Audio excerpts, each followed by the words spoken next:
अगर किसी पौधे के बारे में अगर हमें ये पता चल जाए कि वो पौधा किस जगह से है, मतलब कहाँ वो बहुतायत मात्रा में पाया जाता है या इजीली कैसे वहाँ ग्रो होता है, तो हमारे लिए भी अपने उस पौधे को ग्रो करना बहुत ही आसान तरीका होगा।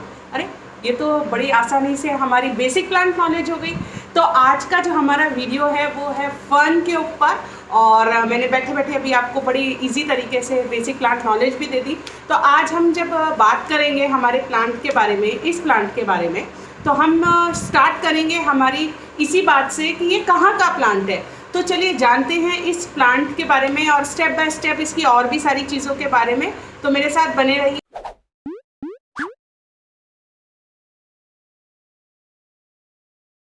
आज हम बात करने वाले हैं फर्न के बारे में, और ये बड़ा कॉमन फर्न का प्लांट है। मेरे पास में ये गोल्डन फर्न है और ये बड़ी आसानी से आपको किसी भी नर्सरी में मिल जाता है।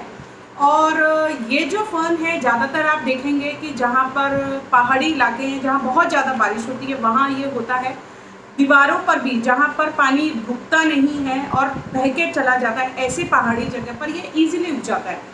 और इवन दीवारों पर भी, मैं जैसा आपको बता रही हूँ कि दीवारों पर भी ये ईजिली खुद ही अपने आप ही वहाँ ग्रो कर जाता है, क्योंकि पहाड़ी इलाकों में बहुत ही जैसे बोले मॉइस्चर बहुत ज़्यादा रहता है, बारिश भी होती रहती है और सूरज भी सीधा नहीं आता, तो इजीली ये वहाँ पर ग्रो कर जाता है।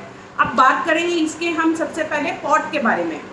तो पॉट कैसा होना चाहिए, इसकी जो रूट्स है वो बहुत ज़्यादा गहरी नहीं जाती, तो इसके लिए आपको जो पॉट का सिलेक्शन करना चाहिए वो आपको चौड़ा पॉट लेना चाहिए, क्योंकि ये बहुत जल्दी मल्टीपल हो जाता है और बहुत तेज़ी से बढ़ जाता है। और कहीं कहीं आपने देखा होगा कि ये ऐसा बढ़ जाता है पूरा पौधा कि आपका पॉट तो दिखता ही नहीं है, सिर्फ प्लांट ही प्लांट दिखता है। तो इसके लिए आप हमेशा ये ध्यान रखें कि इसके लिए आपको चौड़ा पॉट लेना है। अब बात करें अगर हम इसकी कि मिट्टी हमको इसके लिए कैसी लेनी चाहिए, पॉटिंग मिक्स इसको कैसा लेना चाहिए, तो पॉटिंग मिक्स के लिए आपको, जैसा हम हमेशा बोलते हैं कि वेल ड्रेनेज तो हमारा पॉटिंग मिक्स होना ही चाहिए, लेकिन उसके लिए जो मेजरमेंट मैं बता रही हूँ उस तरीके का भी आप ले सकते हैं। तो उसके लिए जैसे आप 1/4 कोकोपीट ले सकते हैं, 1/4 उसमें गार्डन सॉइल मिला सकते हैं, फिर 1/4 उसमें किसी भी तरीके का आप कंपोस्ट मिला सकते हैं, फिर उसमें आप हैंडफुल नीम खली मिला सकते हैं। तो एक अच्छे रिच जो है न्यूट्रिशंस वाली सॉइल जो है वो इसको चाहिए होती है। इसकी मेंटेनेंस उससे आसान रहती है और इसकी ग्रोथ उससे आसान रहती है। और उसके बाद में अगर हम बात करें पॉटिंग मिक्स के बाद, अगर हम बात करें कि इसको सनलाइट कैसी चाहिए, अगर देखा है जंगली इलाके में, जैसे मैंने बताया कि दीवारों से भी होता है, बाकी ये जो घने पेड़ होते हैं उनकी छांव के अंदर बहुत ज़्यादा उगते हुए दिखते हैं। इसका मतलब ये कि उनको डायरेक्ट सनलाइट नहीं चाहिए होती है, और उनको चाहिए होती है लाइट, चाहिए रोशनी, उनको बराबर चाहिए, पर डायरेक्ट नहीं। डायरेक्ट अगर सनलाइट इसको दी जाएगी तो ये पौधा जलना शुरू हो जाएगा। इस तरीके से इसकी पत्तियां जो है वो जलने शुरू हो जाएगी। तो आपको इसको इनडायरेक्ट लाइट के अंदर रखना है और ब्राइट लाइट को अंदर इसको रखना है। अगर आप चाहें तो इसको कुछ टाइम के लिए घर के अंदर भी रख सकते हैं, लेकिन आपको बार बार में आपको इसको बाहर लेके ही जाना पड़ेगा। कंप्लीट ये इंडोर प्लांट नहीं है। फिर अगर हम बात करें कि इसको पानी कैसा देना है, मैंने जैसा बताया कि ये पहाड़ी इलाकों में बहुतायत मात्रा में पाया जाता है और इजीली वहाँ पर ग्रो भी हो जाता है।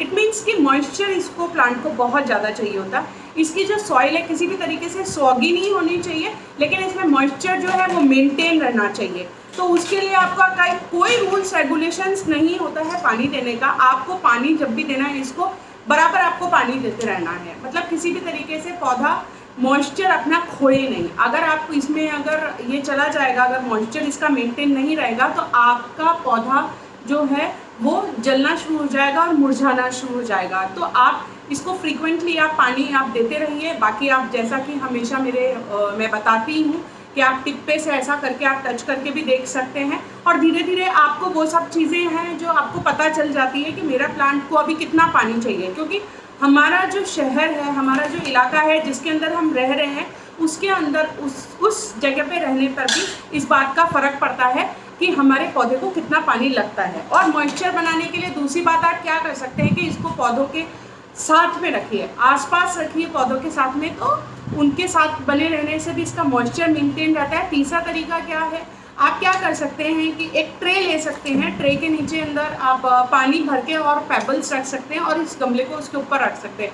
रूट्स किसी भी तरीके से नीचे से रूट से किसी भी तरीके से टच नहीं होनी चाहिए पानी को, और इस तरीके से आप सिर्फ इसी पौधे को नहीं, और भी जो पौधे रहते हैं उनका मॉइस्चर आप मेंटेन करके रख सकते हैं। फिर अगर हम बात करें ऐसा, इसके अंदर ज़्यादा से ज़्यादा जो पेस्ट का जो अटैक देखा गया है वो ज़्यादातर स्पाइडर माइट्स का रहता है, तो आप उन सब से इनको बचा के रखिए और बराबर इसको आप जो है स्प्रे, तेज़ी से स्प्रे आप इसमें करते रहिए, जिससे कि किसी भी तरीके के अगर कोई माइट्स वाइट्स भी हैं या कुछ है तो वो इसमें से झड़कर और गिर जाए। फिर अगर हम बात करें कि इसको फर्टिलाइज़र कैसा देना चाहिए, तो फर्टिलाइज़र इसको बहुत ज़्यादा नहीं देना है। जब आप इसका जब सॉइल का जब मिक्सचर बना रहे हैं उसी वक्त एक अच्छा रिच न्यूट्रिशन वाला फर्टिलाइज़र आप दे चुके हैं, तो उसके बाद में हर 3-3 महीने में अच्छी आप होम कंपोस्ट या वर्मी कंपोस्ट आप इसको दे सकते हैं। इतनी कंपोस्ट इसके लिए बहुत रहती है। कुछ यहाँ पर मैं अपने फ़न की वैरायटी आपके साथ शेयर कर रही हूँ, और इधर ये कुछ और भी फ़न की वैरायटी है जो कि बहुत खूबसूरत होती है। तो ये आज के वीडियो में ये तो आपको समझ में आ ही गया होगा कि ये रेन फॉरेस्ट वाले इलाके का प्लांट है। तो रेन वाला जो मौसम है, जब मॉइस्चर बहुत ज़्यादा हवा में रहता है तो उस वक्त का मौसम इसको सबसे ज़्यादा पसंद रहता है। तो इस तरीके का माहौल हम हमारे यहाँ पर कैसे मेंटेन कर सकते हैं, 20 से 30 डिग्री का टेम्परेचर ही इसको पसंद है। तो आप क्या कर सकते हैं कि उस वक्त जब टेम्परेचर बहुत ज़्यादा हाई भी चला जाए तो आप अपने पौधे को धूप से बचा सकते हैं, मॉइस्चर मेंटेन कर सकते हैं, और जब लो चला जाए तो आप उसको कवर करके रख सकते हैं या उसको थोड़ी सी वार्म प्लेस पे रख सकते हैं। इस तरीके से आप इस पौधे को बड़े आराम से इसको सर्वाइव करवा सकते हैं। बड़ा ही हार्डी प्लांट है, बहुत ही खूबसूरत लगता है। और सबसे अच्छी बात यह है कि इसके हैंगिंग में, जैसे मैंने पहले भी अपने वीडियो के अंदर शो में बताया कि ये जो प्लांट है इस तरीके से फव्वारे की जैसे निकल के आता है कि पॉट भी इसका दिखाई नहीं देता, तो हैंगिंग में भी इसके बहुत अच्छे रिजल्ट आते हैं। साथ के साथ में इसके जो रिजल्ट्स आते हैं वो कोकेडामा में भी बहुत अच्छे आते हैं। मैंने बहुत सारे कोकेडामास भी इसमें बनाए हैं। इस पौधे को बचा के रखिए धूप से, तेज धूप से इसको बचा के रखिए। फिर आप कहेंगे कि सीमा ने बताया नहीं, मैं आपको बता चुकी हूँ। और इस तरीके की और इन्फॉर्मेशन और सिंपल प्लांट्स ग्रो करने के लिए मेरे चैनल पे बने रहिए, और ज़्यादा मुझसे जुड़ने के लिए आप मुझे फॉलो कर सकते हैं इंस्टाग्राम पर और पेज पर सेम नाम से।